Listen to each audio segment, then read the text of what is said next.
Всем привет, это Киноалания. Сегодня у нас аж 10 новых фильмов, поэтому не задерживаемся и приступаем к обзору. Расскажи мне обо всем.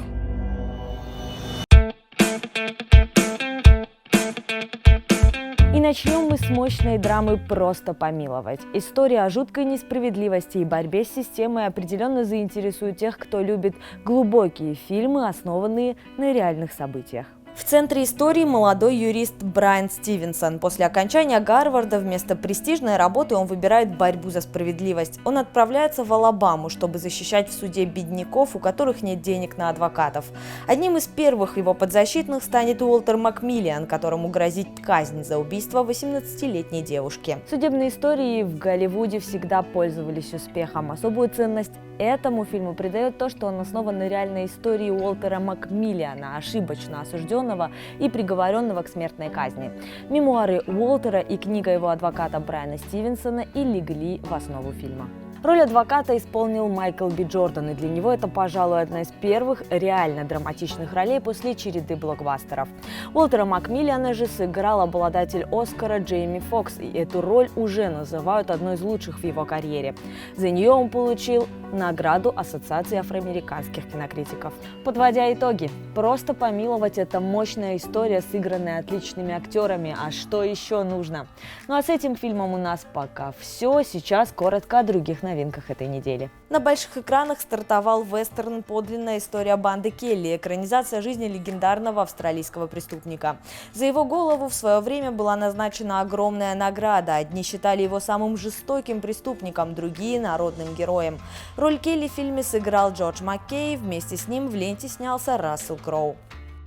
Еще одна новинка – триллер «Переводчики». 9 человек работают в секретном бункере над переводом последней части нашумевшего бестселлера. Их изолировали, чтобы не допустить утечки ожидаемой новинки в интернет, но утечка все же происходит. Как найти виновного? В кино можно посмотреть и комедию «Жадность». Главный герой – миллиардер, сделавший состояние с помощью дешевой рабочей силы и авантюрных манипуляций. На тусовке в честь его 60-летия собирается весь мировой бомонд, что приготовил своим гостям циничный юбиляр. Еще одна премьера – драма «Зима». На Александра и его отца нападают малолетние преступники. Отец погибает, а Александр становится свидетелем, которого нужно устранить. Ему придется самому начать преследование, и скоро из жертвы он превращается в охотника. А теперь мультик «Пушистые мошенники». Бельчонок Тьюм и бесстрашная ежиха Латте хотят похитить бриллиант у короля медведей Бантура. Придумывая разные уловки, они идут к своей цели, но им пытается помешать главарь банды волков. А сейчас еще один фильм, о котором мы расскажем чуть подробнее. «Яга. Кошмар темного леса» – очередной мистический хоррор, основанный на славянских сказаниях. Поверьте, это жутко. В центре сюжета молодая семья, которая переехала в новую квартиру. Они нанимают няню, которая присматривает за их новорожденной дочерью. Старший сын Егор рассказывает о пугающем поведении няни, но родители ему не верят. Однажды Егор, вернувшись домой, не находит никаких следов ни няни, ни сестры, а родители даже не помнят, что у них была дочь.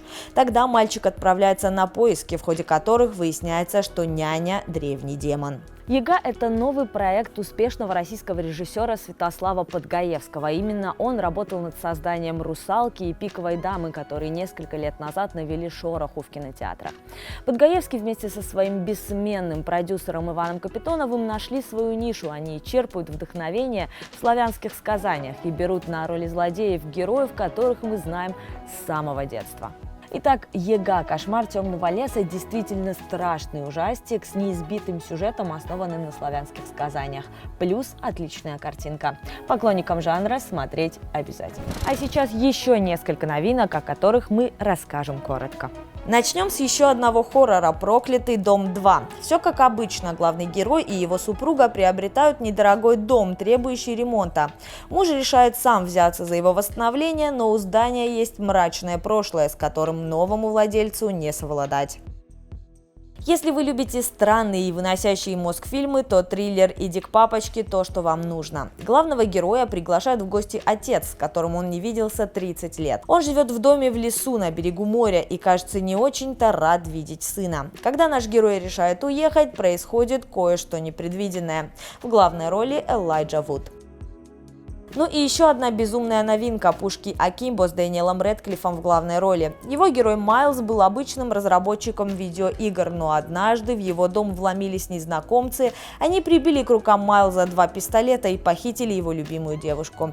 Теперь герою придется сразиться с Никс, безжалостной чемпионкой подпольных игр на выживание. После великолепной премьерной десятки вспоминаем, что же интересного нам осталось от прошлых недель. Здесь, кстати, все еще есть «Второй лед» и новый фильм про доктора Дулиттла.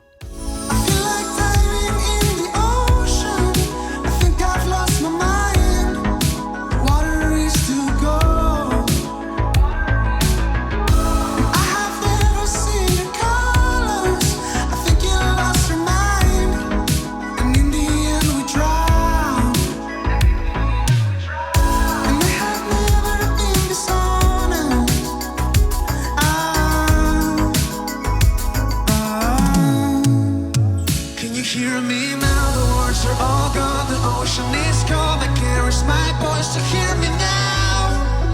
Can you hear me now? Can you hear me now, the words are all gone, the ocean is calm, I can't reach my voice, so hear me now. Can you hear me now? Can you hear me now?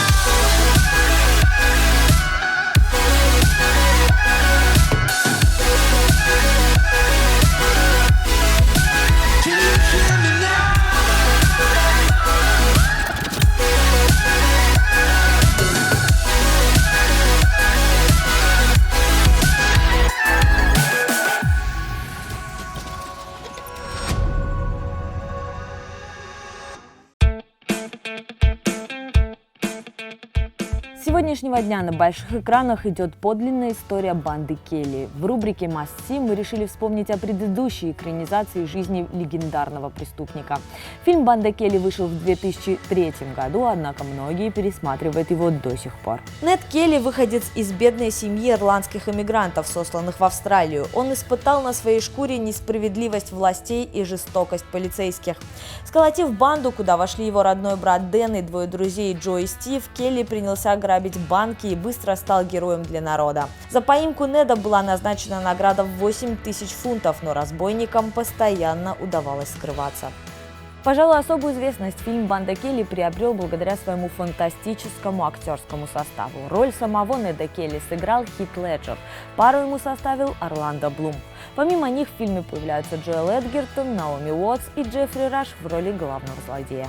Фильм «Банда Келли» основан на романе «Солнышко наше» Роберта Дрю, и, наверное, нет смысла ждать от ленты исторической точности, тем более, что стопроцентной правды сейчас уже не знает никто. В этой ленте Нед Келли несколько романтизированный борец за справедливость, а такие герои всегда нравятся зрителям. На выходе «Банда Келли» – отличный криминальный вестерн, снятый с полным погружением в эпоху. Создатели даже арендовали легендарные доспехи Неда Келли, которые сейчас хранятся у частного коллекционера.